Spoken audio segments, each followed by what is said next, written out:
See, the enemy limited God.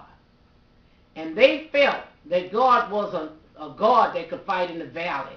He could fight in the hills. He could fight in the plain. So what they were going to do, they felt that they would win the battle. This is what they did. They limited God.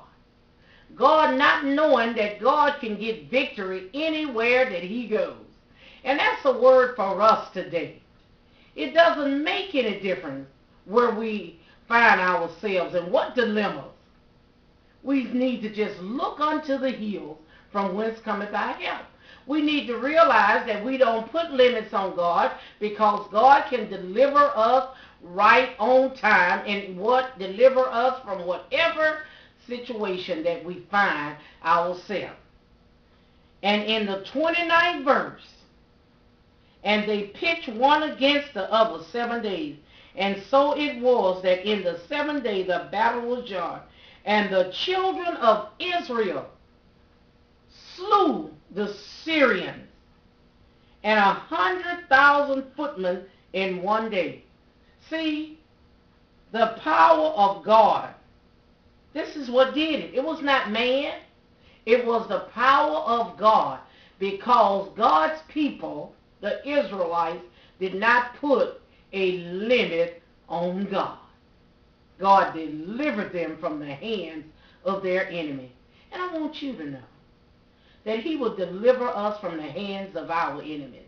There are some times when the enemy feel that they have us down. I've known people that have caused themselves to put their foot on individuals, and they think that they have them down. But one thing I do know, that when the enemy feels that he got you on one side, God will raise you up on another. When the enemy come in one way, God will make him flee, get away from you 7 different ways. So we always should realize that there are no limitations as far as God is concerned. Now let us go to another example of the Lord. And we're going to turn right now. Let's go over to Numbers. And we're going to go to Numbers, the 11th chapter. And I'd like to talk from the 31st verse. This is about Moses leading the children of Israel. And they had gotten to a place as they came out of bondage. And he had quite a few people on his hand. And as they began to travel into the promised land, they had been eating manna that rained down from heaven. God had been providing for them and providing for them. And they had gotten to the place that they felt that they had been eating bread, but they wanted some meat. And they began to talk to Moses about the meat. They were happy for coming out of bondage. They were happy because God had set them free. But they were unhappy because all they were eating was bread. So of course they began to talk to Moses, not realizing that God could answer that prayer. So in the 31st verse, of course, I'm going to read up to the 30th verse. We'll go there. And Moses got him into the camp, he and the elders of Israel.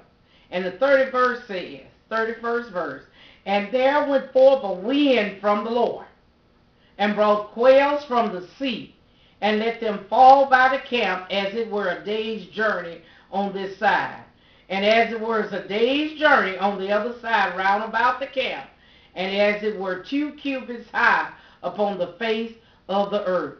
God brought quails in from every way until it was about 3 feet tall, where they could go out and they can eat the quail. They had limited God.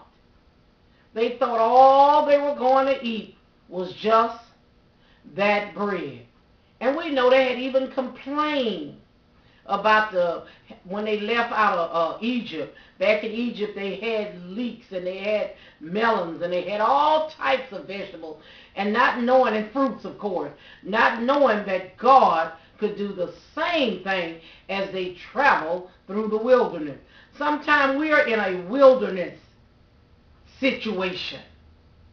Sometimes we are making a wilderness journey. Sometimes we are stuck in the wilderness and not realizing that God can change the situation overnight. We all have wilderness experience. We all go through droughts. We all go through needs and sickness. But God can deliver us right on time. All we have to do is continue to believe, continue to see beyond what the natural eyes can see. I think of many times that we just depend on what the natural eyes can see. But faith is not looking through the natural. Faith is looking through the supernatural. If we begin to look through the supernatural, and what is the supernatural, Pastor? Through the Word of God. This is how we read through the Word of God. Many times I read it and I say, Lord, if you did it for them, you'll do it for me. You're not a respected person. Then I go back on my track record and I remember some of the worst times I've had in life. I go back from as far as I can remember and I say, Lord, it was some rough times during those days. I remember different things, even when my divorce and different things was going on in my life, some death in my mom and my father, and things that was just not good for me. It was some sorrow days. It was a many unhappy days. But I began to look back at how God had brought me through that. And I know that he'll bring me through this. You may be struggling with something right now. I don't know.